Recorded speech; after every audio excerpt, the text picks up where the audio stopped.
Nawalan ng malay ang 15 anyos na si Michael. Hindi niya tunay na pangalan. Punong-puno ng tensyon ang mga nakapaligid sa kanya. Tulong-tulong nilang hinahawakan at dinadasala ng binata na di umano sinaniban. Ang sumapi raw kay Michael, malaki, maitim, at nanlilisik ang mga mata. Ang tawag daw dito ng mga taga Mindanao,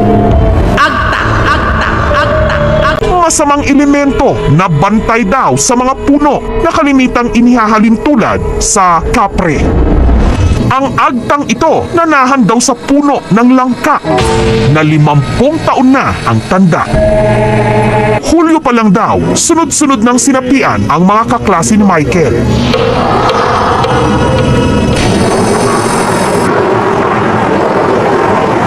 Hanggang si Michael na ang sunod na pinuntirya.